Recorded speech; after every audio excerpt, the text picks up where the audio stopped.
Pumunta ako sa mess hall para kumuha ng prutas. Medyo nagugutom na kasi ako. Pagdating ko doon, nakita kong nagluluto si Lola Aida. Bakit? Tanong agad sa akin ni Lola nang mapansin niya ako sa may pintuan. Nagugutom kasi ako, La. Mamaya na, hindi pa luto ang niluluto ko. Prutas na lang muna, La. Sige, kumuha ka dyan. Sagot niya. At kumuha ako ng apple at naupo sa silya. Nasaan nga po pala si Lolo Rudy? Ang tanging sinagot sa akin ni Lola, kaya nagets ko na. Sige La, salamat. Saad ko, na hindi man lang niya ako nilingon, kaya lumabas na ako at pumunta na sa main deck.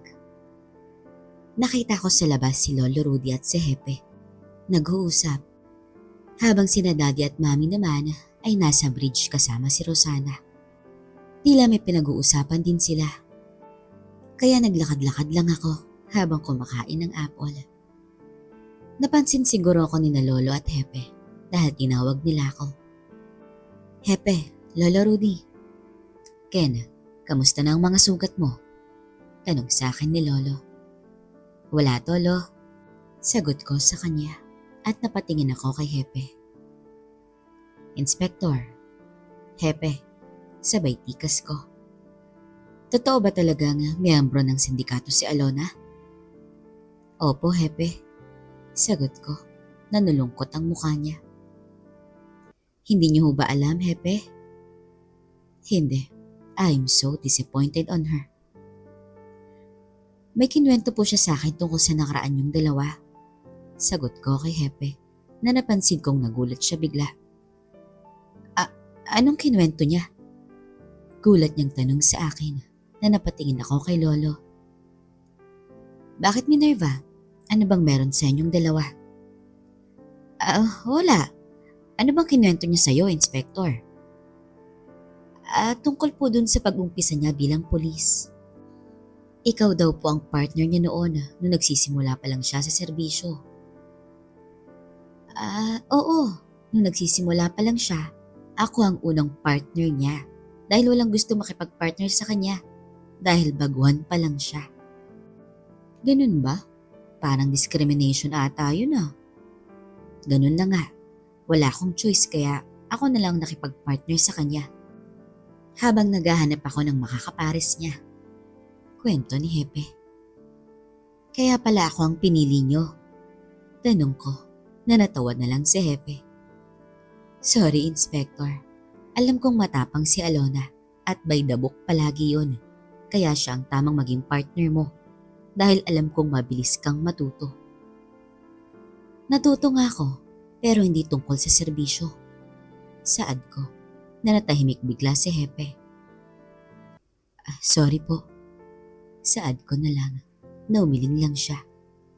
Okay lang yun. Ang taas na expectation ko kay Alona. Gaano mo siya kakilala? Tanong ni Lolo. Nakilala ko siya nung nasa PNPA pa lang siya.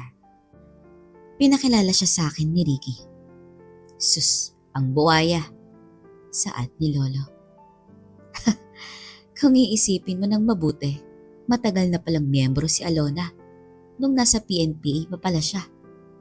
Saad ni Hepe. Natumango naman ako. Hudyat na pagsang-ayon ko sa kanya. Paano mo nalaman na miyembro siya, Inspector? Nandun kasi siya sa gusali ni Eduardo nung pinasok namin to ni Johnny. Ito talagang kapatid ko. Galit niyang saan. Napatay si Johnny nung gabing yun. At salamat sa kapatid ko. Nakatakas ako sa kamay nila. Saad ko na napangiti si Lolo Rudy sa sinabi ko. Tumalikod si Hepe at humarap sa dagat. Hindi ko alam na marami palang maruming pulis sa presinto ko. Hindi mo kasalanan yan, Minerva.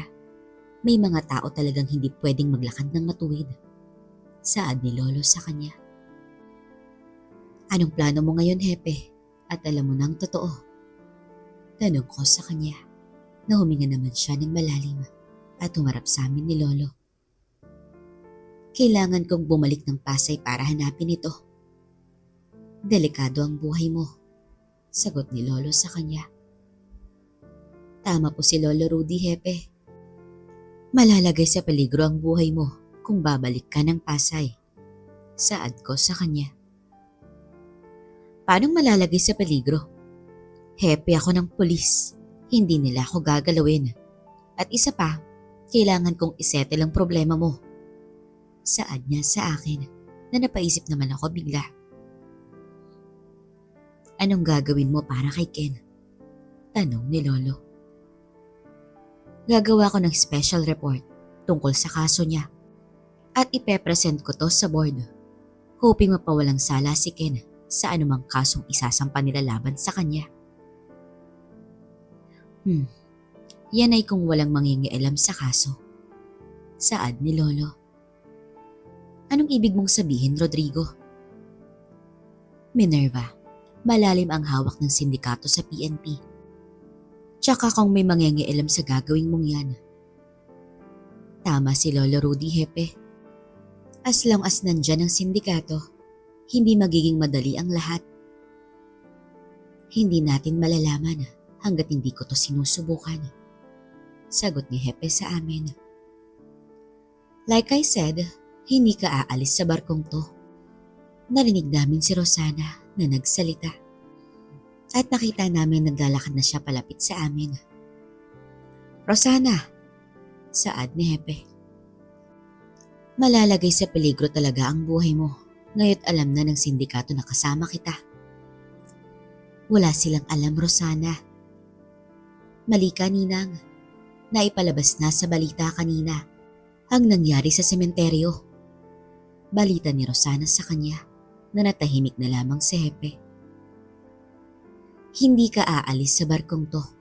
Tapos ang usapan. Sabay talikod niya para bumalik na sa loob. Anak nga talaga siya ni Ednalyn.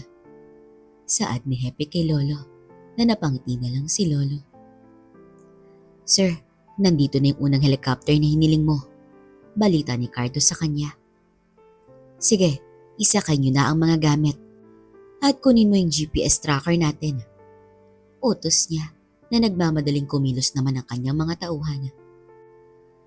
Pagkatapos isakay ng mga tauhan niya ang mga gamit, sumakay na rin siya. Sir, tawag ni Cardo. Hintayin niyo ang pangalawang helicopter at sumunod agad kayo. Sige po, sir. Sagot niya kay Eduardo. Tayo na. Saad ng matanda sa piloto, kaya umatras na palayo si Cardo. Nang matapos niyang isara ang pinto ng helicopter at lumipad na to palayo sa helipad. Samantala, buy me some time, ang sinabi ni Presi nung nasa daan na siya, papuntang Blue Height Tower. At tinapakan niya ng dahan-dahan ang brake ng kotse. At huminto ito sa tabi pa mismo ng police mobile na nakaparado sa tabi ng kalye. Nilingon niya ang dalawang pulis na sakay nito na lumingon din sa kanya. At nginitian pa siya in return dahil nginitian din niya ang dalawa. Bumaba si Presi. Pumunta siya sa likod ng kotse na sinundan siya ng tingin ng dalawang pulis at tumingin sa dalawa. Nginitian niya ito at natuwa pa ang dalawa sa ginawa niya dahil tinaas pa nila ang suot nilang cap. Binuksan ni Presi ang trunk at may kinuha siya sa loob.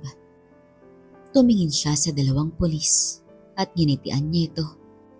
At muling natuwa ang dalawa dahil ngumiti ito sa kanya, sabay sara niya ng trunk.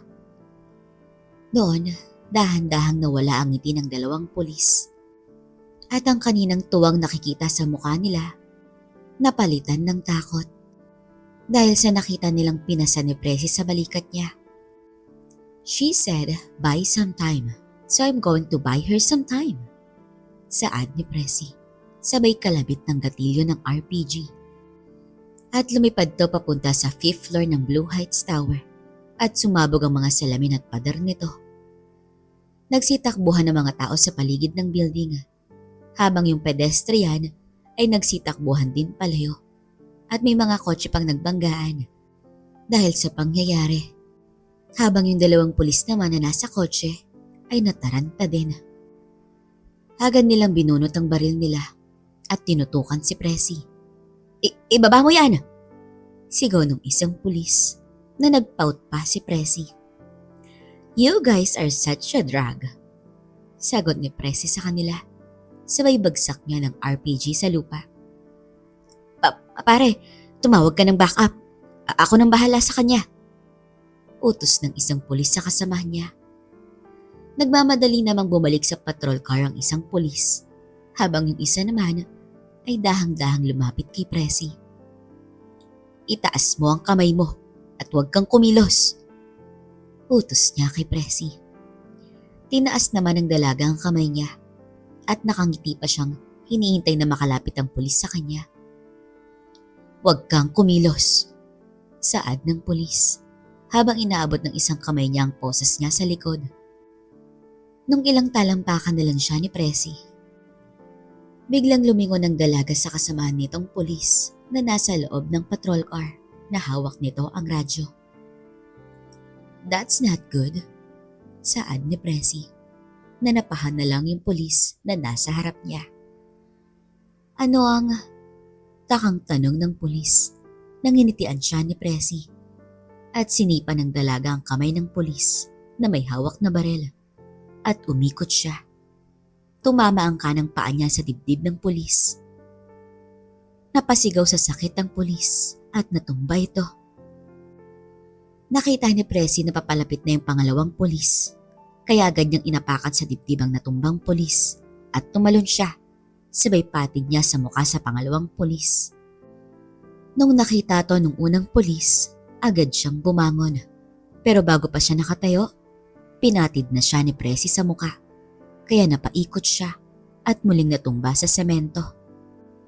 Napabuntong hininga na lamang si Presi at nakita niyang parehong tulog na ang dalawang pulis. Agad siyang tumakbo pasakay sa kotse niya dahil narinig niya sa malayo ang sirena ng patrol car ng mga pulis. Buy her some time, accomplish. Natutuwang saad niya sa sarili. At mabilis niya nang pinatakbo ang kotse niya papalayo sa eksena. Kinuha niya ang phone niya at nagsend ng text kay Alona. Accomplish. Isang word na ikinatuwa niya. Freaking great, saad ni Alona nung nabasa niya na ang text ni Presi. Kaya nagsend agad siya ng reply at binalik na sa bag ang phone niya. Teniente, ETA, 2.5 hours. Balita ng kapitan ng bangka sa kanya. Hindi ba pwedeng madaliin natin to? This is very crucial, saad ni Alona sa kanya. We are already in our top speed. Besides, hindi natin alam kung nasa area pa ba sila ngayon. Sagot ng kapitan sa kanya. Damn it! Inis niyang saad na napatingin siya sa baril niya at napansin niya na lumapit ang tauhan ng kapitan at may binulong to sa kapitan. Bakit? Tanong ni Alona. May problema tayo, saad ng kapitan. Ano yun? May papalapit na bagyo. This is not good, Teniente, saad ng kapitan sa kanya. That's a good thing. Good thing? Paano mo nasabi yan? Gagawin nating cover ang tropical storm na ito para hindi nila tayo mapansin. Hindi ko alam kung matapang ka o baliw ka, Teniente, sagot ng kapitan ng bangka sa kanya. I'm just doing my job, that's all, sagot ni Alona na napailing na lamang ang kapitan ng bangka at iniwan siyang naghanda sa mga gamit niya. Samantala, ibalik mo ang helicopter, sigaw ni Eduardo sa piloto. Naagad nitong inikot pabalik ang helicopter sa building niya at nakita nilang makapal na usok mula sa gilid ng gusali. Anong nangyari? Sir, si Cardo tumawag. Hello Cardo, anong nangyari? Tanong agad ni Eduardo. Sir, may sumabog po sa gilid ng gusali. Inaalam pa ngayon ng mga tauhan natin. Punyeta, pabalik na kami dyan, sagot ni Eduardo sa kanya at pinamamadali pa niyang pinabalik ang piloto sa gusali niya. Natataranta ang mga tauhan ni Eduardo sa pangyayari at yung iba nagmamadaling bumaba sa hagdanan dahil tumunog ang alarma ng building, habang yung iba naman ay nasa labi na at naghahanda sa anumang mangyari. Pabalik na si Sir Eduardo dito, saad ni Cardo sa kanyang mga kasamahan. Ano bang nangyari? Tanong ni Mario, nakararating lang din. Balita ng mga nakakita, may sumabog daw sa 5th floor, saad ng isa. Tignan nyo sa CCTV, baka may nakunan to. Utos ni Mario. Naagad namang kumilos si Cardo at pumunta sa security room. Tinignan nila ang footage ng CCTV. Yan! Sigaw ni Cardo at nakita nila ang dumaan na missile sa 3rd floor camera bago to tumama at sumabog. Tignan mo sa lobby, baka meron tayong makita saan galing ito, saad ni Mario.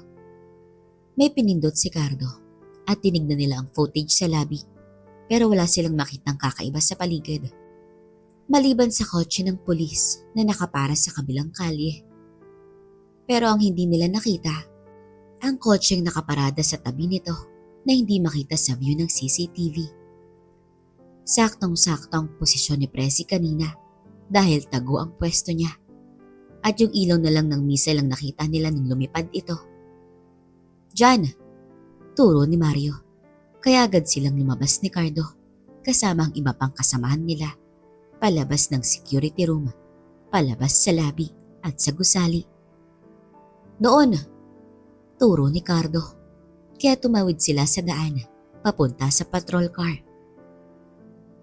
Takte! Napasigaw na lang si Mario nang makita nilang nakabulagta na ang 2 pulis sa semento at wala na itong malay. Mario, mga pulis. Alam ko, bantay sila dito sa labas. Sagot ni Mario. Maya-maya ay narinig nilang tumunog ang cellphone ni Cardo na agad niya tong sinagot. Sir, sorry sir pero wala na ang taong gumawa nito. Sige po sir, aakyat na po kami. Sagot ni Cardo. Natutuwang nagmamaneho pa uwi si Presi.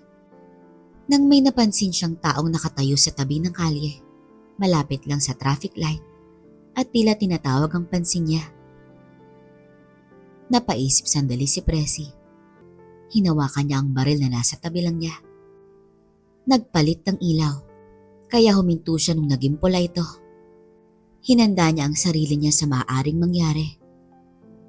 Nakita niyang tumawid ang lalaki at lumapit ito sa kanya. Nakahoodie ito kahit na mainit ang panahon. Parang tinatago nito ang mukha niya. Kaya naman nilagay na ni Presi ang baril sa kandungan niya at nasa gatilyo ng isang daliri niya. Huminto ang lalaki at biglang inalis nito ang hoodie sa ulo niya na napabuntong hininga na lamang si Presi nang makita niya ang mukha nito. Kaya inalis niya ang daliri niya sa trigger at binaba ang bintana. Gabi na, saad ng lalaki sa kanya na tanging ngiti lang isinagot ni Presi. Binuksan niya ang lock ng pinto at lumipat siya sa passenger seat. Umupo na sa driver's seat ang lalaki at umalis na sila. Tahimik lang si Presi habang nasa daan na sila pabalik sa apartment niya. Sasabihin mo ba o saad ng lalaki sa kanya na napapout na lamang ng bibig si Presi at biglang niliko ng lalaki ang kotse. Mabilis niya tong pinatakbo papunta sa marina. Tenyente, tawag ng kapitan sa kanya. Medyo malayo pa tayo, kaya mabuti pa magpahinga ka na muna. Balita ng kapitan sa kanya. Okay, sagot ni Alona. At chinek niya ang gear niya, pati na rin ang armas na dala niya. Minerva, saad ni Alona. At napansin niya nga dahan-dahan nang humina ang takbo ng bangka na sinasakyan niya. 1.5 hour, saad ng kapitan sa kanya na tumango naman si Alona. Kinuha niya ang phone niya at nagulat na lang siya dahil biglang nagbago ang coordinates na nakalagay sa screen. Oh God! Ang nasambit niya. Napatingin sa kanya ang lahat ng crew ng bangka. Sinong tatawagan mo? Tanong ni Jared sa akin nung inon ko muli ang phone ko. Pero hindi ko siya sinagot. Gagi, wag na wag mong tatawagan ng bebot na yon. Hindi naman siyang nasa isip ko. Sino? Natawa siya. Bakit? Tanong ko naman. Wala. Ano bro, bibigyan kita ng privacy. Natatawang saad niya. Raulo ka. Sagot ko sa kanya. Nakinuha niya na ang una niya at lumabas na ng cabin. Pasaway talaga yun? Saad ko. At inopen ko na ang message box ko. At binasa ko ang huling text message ni Sofia. I love you, Ken. Ang nakasulat. Sofia. Saad ko. Pinindot ko ang reply. Pero huminto na rin ako dahil hindi ko alam kung anong sasabihin ko. Bahala na. Saad ko. At nag-type ako ng hi. Nagdadalawang isip ako kung isasad ko ba to o hindi. Isend mo na yan kasi. Narinig kong saad ni Jaisel. Ha? Natawa na lang ako na tumabi pa siya sa akin sa kama at kinuha ang phone ko.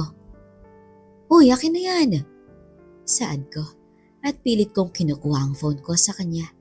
Nainawakan niya ako sa muka at tinulak pa niya ako palayo. Hi? Yun lang ang sasabihin mo? Saad niya na nahiya naman ako bigla. Hindi ko siya napansin na pumasok dito sa cabin namin ni Jared. Akin na yan kasi. Saad ko sa kanya na tinignan niya ako ng masama. Kaya nasindak ako at napatigil ako sa pag-agaw sa phone ko. Ang tangi na sambit niya na napatingin lang ako sa kanya. Alam mo, kung talagang girlfriend mo siya. Ha? Takang tanong ko. Kung talagang girlfriend mo siya, dapat tawagan mo, hindi yung magsisend ka lang ng text. Sabay abot niya ng phone sa akin. Call her!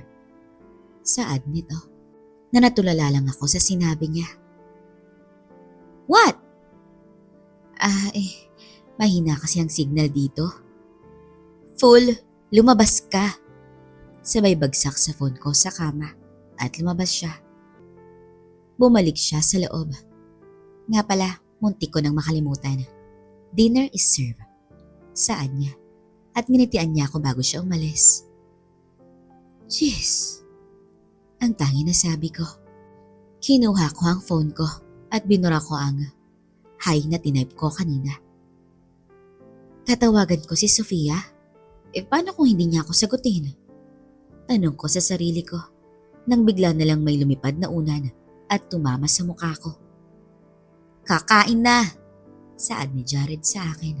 Sabay takbo niya palabas ng cabin. Nyeta! Sigaw ko. Kaya tumayo ako at hinabol ko siya sa labas, papunta sa mess hall. At napatigil na lang ako nang makita ko si Mami at si Daddy. Kenneth! Sigaw ni Mami sa akin. Pinakita agad ni Alona ang bagong coordinate na lumabas sa phone niya. Agad naman tong chinek ng kapitan sa mapa nila.